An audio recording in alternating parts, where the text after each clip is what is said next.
this intro to lace knitting, we're going to talk about what lace knitting is and do a little demonstration of the techniques that you need to knit some yourself.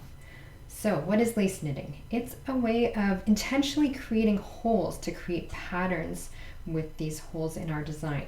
So as a beginner knitter, you may have accidentally made holes in your knitting and then not known what you did or how you ended up with them. But when we knit lace, we're making those holes intentionally using an increase known as a yarn over. And then because we're making holes and increasing, we also need to add some decreases to balance it out so that our stitch count remains the same. So here you can see there are 3 holes, and if you look closely, they're balanced out. There are 2 knit 2 together decreases on this side and 1 slip slip knit on this side, and we will cover those techniques later in this video.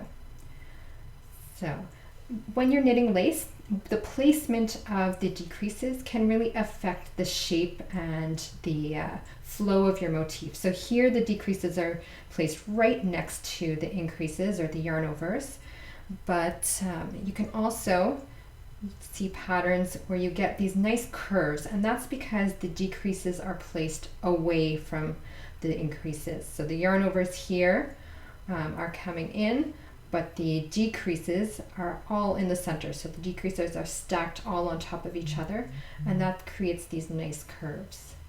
You can also play with the size of needles and the type of yarn you're using to get really different looks and effects in lace. So here this is a DK white yarn. It's a little bit heavier, not quite as open, but very nice hand to it. Would be nice for a sweater. And then you can also see here we've got a lace pattern in a lace weight yarn, so it's much more delicate and open. Would make a beautiful shawl. And one more, this is a fingering weight yarn, so you can see the holes and the decreases really well here next to each other. So usually we want to use decreases to balance out the increases, but it is possible to also use those yarn over increases to shape your knitting. So for example, if you were knitting a triangular shawl from the bottom up, you might start with a small number of stitches and add the yarn overs without the decreases to increase your shawl, increase the width as you go. Or another example would be a raglan sweater, and along the raglan shaping, if you were knitting a top-down raglan, you could increase using yarn overs along that raglan line. So for this video, we're going to use a stockinette stitch background. So most lace is done on stockinettes. It can be done on garter stitch, but for today we'll stick to stockinette, and we're also going to stick to using plain wrong side rows. So each yarn over or lace row will be on a right side row, and the wrong side rows will always be a plain purl row. Okay, let's start by looking at how to work those yarn over holes in our lace knitting. So here I've got a little stockinette swatch, and we're going to look at how to work a yarn over on the right side between 2 knit stitches. So here, say I want to add a yarn over between these 2 stitches. I'm going to bring the yarn between the needles to the front, wrap it around to the back, and then just continue knitting. So you can see here that I've added a stitch, that's my increase, and that it's not attached to anything underneath. So that's going to create the hole, which we'll see better after working the purl wrong side row. So again, going to add a yarn over. You're always going to bring the yarn between the needles and over and around.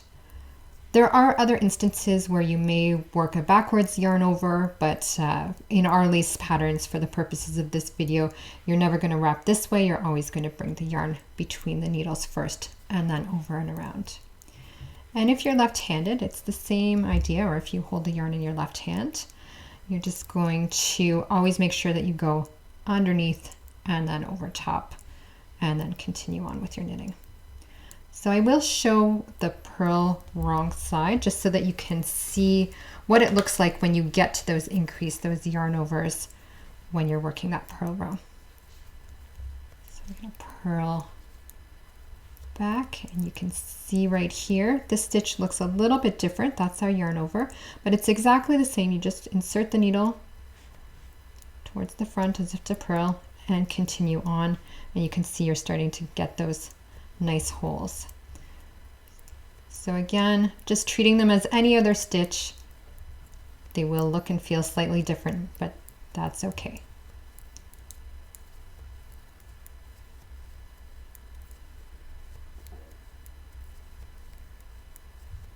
The last one.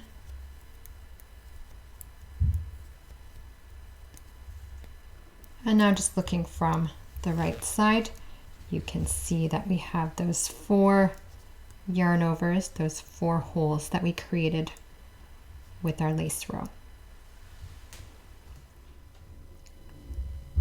The next thing we're going to look at is how to knit 2 stitches together, which creates a decrease by reducing 2 stitches down to 1. So again, with my little stockinette swatch, here to knit 2 together, instead of just inserting the needle in 1 stitch, I'm going to insert it in 2 stitches at the same time.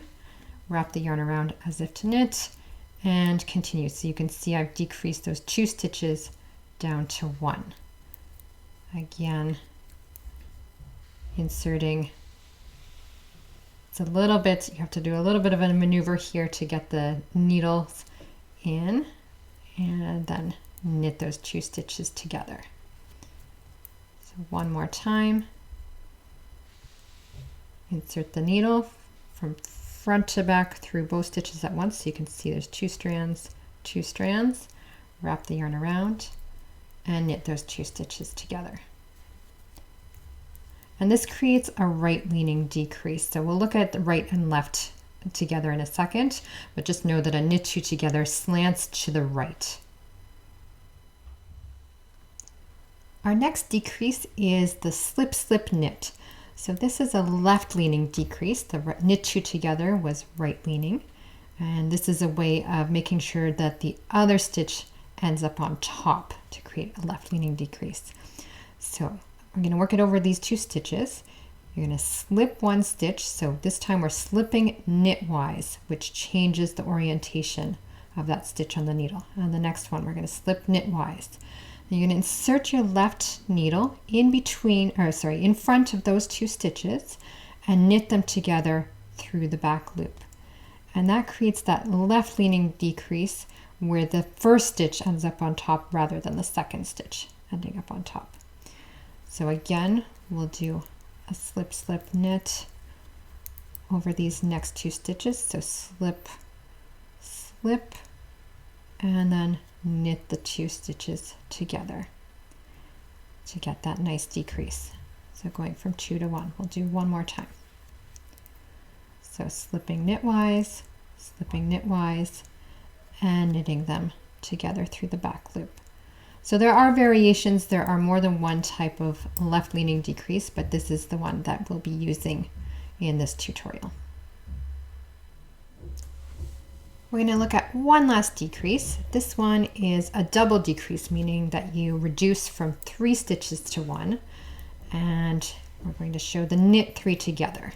So just like the knit 2 together, this one you're going to insert your needle as if to knit through 3 stitches all at once. So just making sure that you've got all 3 stitches on that needle and then knitting them together. So you've gone from 3 stitches to 1.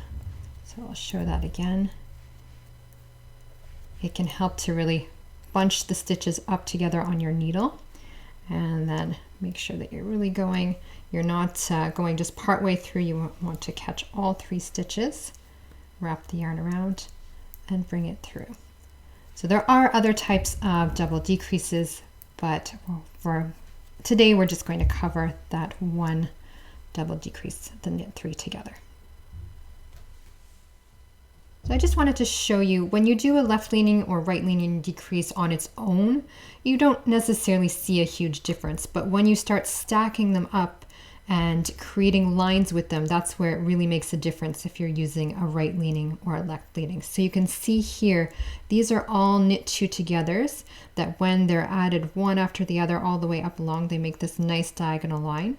And here going left are those slip slip knits, again stacked up one on top of the other all the way across. Let's take a look at how to read a knitting chart for lace patterns. So we will include both the written and the charted versions, but I encourage you to have a look. I find that the charts, especially for lace, are a really great visual representation that allow you to kind of see what the pattern looks like, what the relationship of the stitches and the increases and decreases are. So we'll go through this symbol by symbol.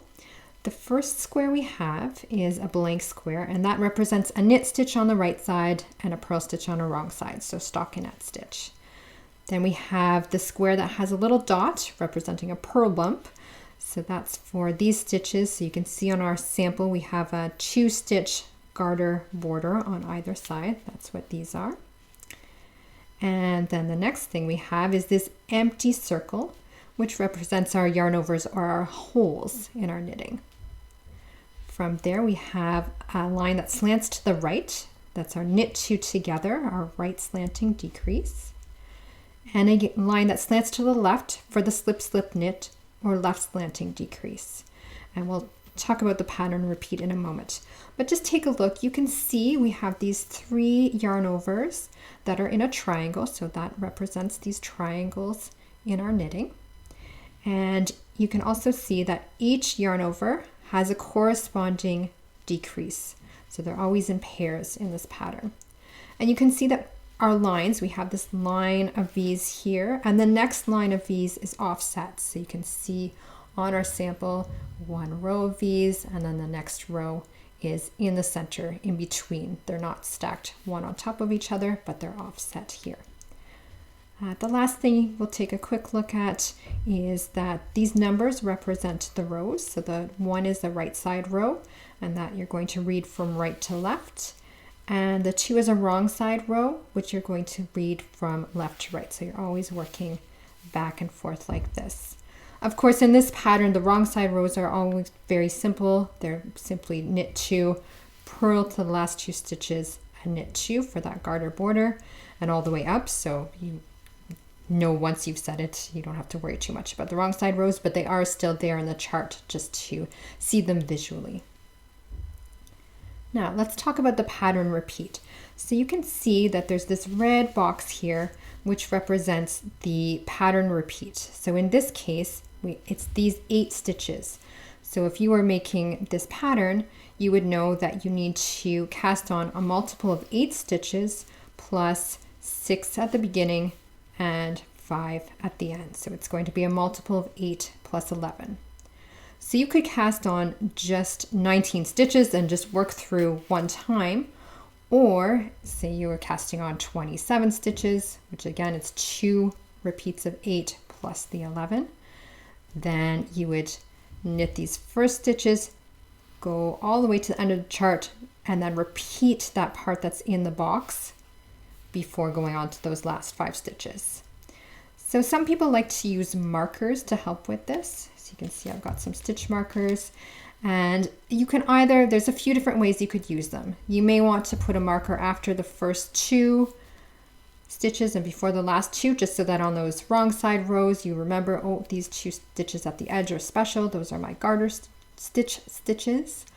Or some people like to mark each pattern repeat. So you would put a marker in between here and a marker in between here, just to mark each repeat and for however many repeats that you are going across your knitting.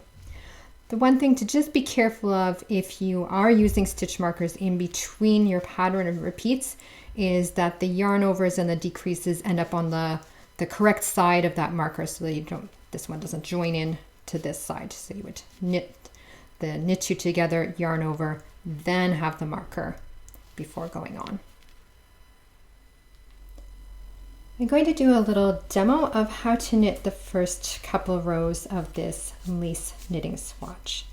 So looking at the chart, I can see it's knit 4, followed by the knit 2 together and yarn over. So I'm going to start with that, knitting 1, 2, 3, and 4 stitches, then that knit 2 together, right leaning decrease, followed by a yarn over.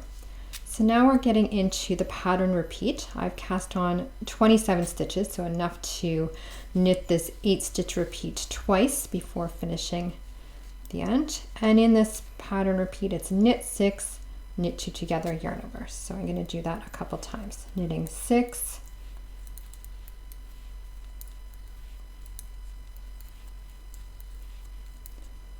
then knit 2 together, yarn over, and then I'm going to do that all one more time. Knitting 6,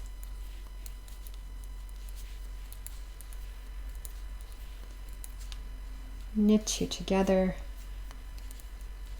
yarn over, and the last 5 stitches are knit stitches. So just knitting to the end of that row. Now coming back, it's very simple. Knit 2, purl all the way to the end, knit 2. And that's going to be your wrong side row all the way throughout. You don't need to count here except for those first and last 2 stitches. Remembering just to purl those yarn overs as if they were any other stitch. You start to see the lace appear, the holes appear. It can be quite fun to see the pattern start to emerge as you work each row.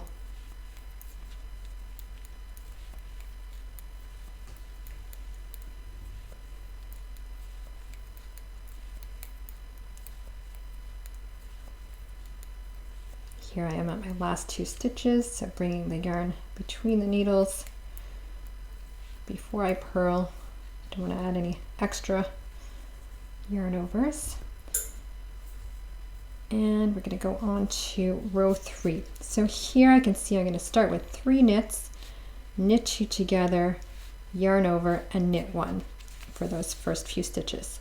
And here, one of the things that I really like about lace knitting charts is that you can see the relationship of the stitches, and that helps to just be a kind of double check to make sure that you're on track with your pattern. So I'm going to start with 3. Then knit 2 together, yarn over, and knit 1. And can you see how on the chart, right above that yarn over from the previous right side row is a knit stitch. So I can see I'm knitting into that stitch right above. So I know that my stitches are aligned as they should be.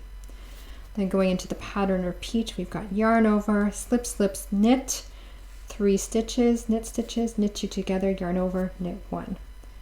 So yarn over, slip, slip, knit, knit 3 stitches,